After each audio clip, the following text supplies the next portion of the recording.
आज से 6.5 करोड़ साल पहले पृथ्वी कुछ ऐसी दिखाई देती थी।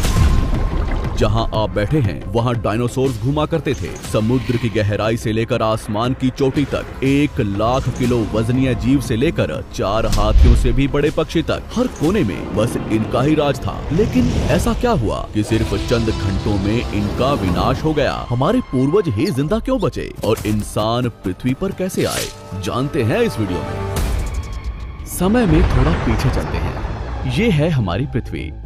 उस वक्त ऑक्सीजन ज्यादा होने की वजह से 30-35 महले की बिल्डिंग जितने ऊंचे पेड़ हर जगह दिखाई देते थे और इनमें रहते थे डायनासोर। ये है 8 मंजिला ऊंचा अर्जेंटोसोरस। एक दिन में ये कई जंगल चर जाते थे। उस वक्त पृथ्वी कुछ ऐसी दिखाई देती थी। ये है चूने के रेगिस्तान, जहाँ लाखों सालों से बरसात नहीं हुई। यहाँ भी इनका बोलबाला है। ये है हमारा भारत, जो एशिया की तरफ बढ़ रहा था। उस वक्त भारतीय जमीन लावा से भरी रहती थी और यहाँ पाए जाते थे राजासोरस। यहाँ का कुछ अलग ही मंजर है। 7 बस जितने लंबे जीव से लेकर इंसान जितने बड़े केकड़े तक। बाहर आकर देखो तो कई किलोमीटर लंबे अमेरिकी रेगिस्तान में पाए जाते थे टाइटेनोसोरस। 20 हाथियों जितना वजनीय, 8 महले की बिल्डिंग से भी ऊंचे ये जीव आज यहाँ बच्चे पैदा करने इकट्ठा हुए हैं। दुनिया के हर कोने में डायनासोर्स की आवाजें गूंज रही थी, लेकिन इन्हें क्या पता था कि आज इनका अंत होने वाला है। दरअसल हमारे सौरमंडल में जुपिटर और मंगल ग्रह के बीच बहुत से उल्कापिंड हैं, जो सूरज का चक्कर लगा रहे हैं। अंत के 10 करोड़ साल पहले इनमें से ही 2 उल्कापिंडों के बीच टकराव हुआ और उसका एक टुकड़ा तेज गति से पृथ्वी की तरफ बढ़ने लगा। पृथ्वी के पास आते ही उसके कुछ टुकड़े चांद पर गिरे, मगर गति तेज होने की वजह से चांद का गुरुत्वाकर्षण उसे खींच नहीं पाया। पृथ्वी के करीब आते ही उसकी गति बढ़ने लगी। वातावरण के खिंचाव ने उसे जलाना शुरू कर दिया और वो 80,000 किलोमीटर प्रति घंटे की रफ्तार से पृथ्वी से टकराया।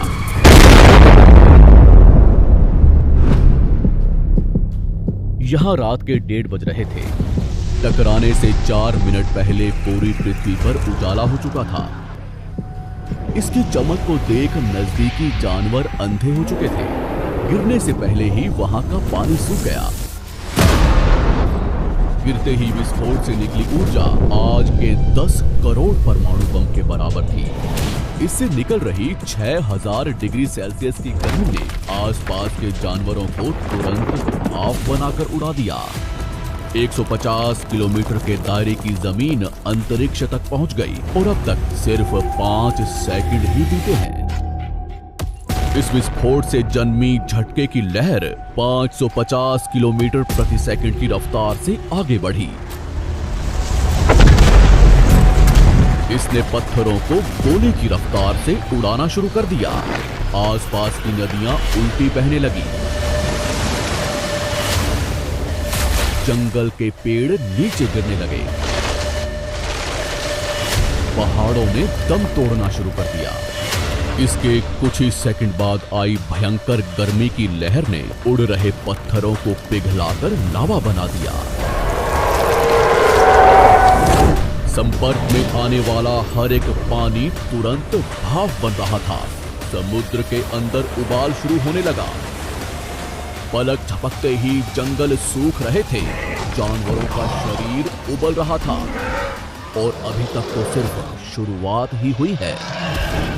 टकराव से हजारों टन मलबा अंतरिक्ष में पहुंचा था, जो गुरुत्वाकर्षण की वजह से पृथ्वी के चारों तरफ फैलकर पृथ्वी पर गिरने लगा।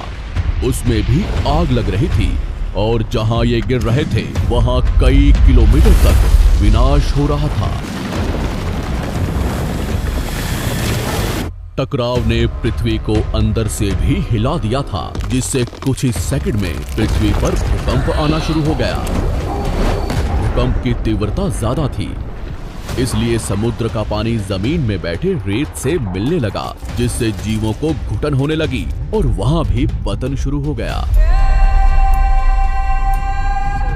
अभी सिर्फ 5 मिनट ही बीते हैं और बाहर जानवरों में भगदड़ मच चुकी है। घटनास्थल पर पैदा हुई गर्म धूल और मिट्टी तेजी से आगे बढ़ रही थी। बादलों में धूल जाने की वजह से इनमें बिजली गिरनी शुरू हो चुकी थी। इस तूफान के बीच आने वाले हजारों टन वजनीय जानवर और पेड़ हवा में उड़ रहे थे। कुछ ही देर में ये तूफान अफ्रीका तक पहुंचा, जिससे वहां के चूने के रेगिस्तान वातावरण में मिलने लगे और बादल जहरीले होने शुरू हो गए। इसके पीछे टकराव ने समुद्र के पानी को बादलों से भी ऊंचा उठा दिया था, जिससे गर्म पानी की भयानक बाढ़ आ रही थी। 5 घंटे के अंदर पूरी पृथ्वी धूल से ढक गई। पृथ्वी का औसत तापमान कई 100 डिग्री सेल्सियस तक पहुंच चुका था। पूरी दुनिया के जंगलों में आग लगी हुई थी और भूकंप ने मरे हुए ज्वालामुखियों को उजागर कर दिया था। हर सेकंड पृथ्वी गर्म हो रही थी, ऑक्सीजन कम हो रहा था, पृथ्वी पर जमी बर्फ पिघल रही थी और नदियों में बाढ़ आना शुरू हो चुका था। इस महाविनाश के बाद ज्यादातर जमीन में रहने वाले कीड़े मकोड़े और स्तनधारी जीव ही जिंदा बचे थे। पृथ्वी की 70% आबादी विलुप्त हो चुकी थी। कुछ डायनासोर्स अभी भी जिंदा थे, जो या तो छोटे थे या उन्हें किसी गुफा ने बचा लिया था। समुद्र की गहराई में रहने वाले जीव भी सलामत बचे थे, लेकिन अब उनका भी समय खराब होने वाला था। कुछ ही दिनों बाद जहरीले बादल पूरी दुनिया में बरसना शुरू हो गए। दिन ब दिन समुद्र जहरीला होने लगा, जिससे समुद्री जंगल भी मरना शुरू हो गए। धूल से ढकी ये पृथ्वी ठंडी पड़ रही थी और कुछ महीनों में पूरी पृथ्वी बर्फ से ढक गई। हमारे पूर्वजों को डायनासोर से डरकर कुछ भी खाकर कम ऑक्सीजन के बावजूद भी महीनों तक जमीन में रहने की आदत थी। जमीन के अंदर गर्माहट थी और अंदर छोटे जीवों का पूरा साम्राज्य।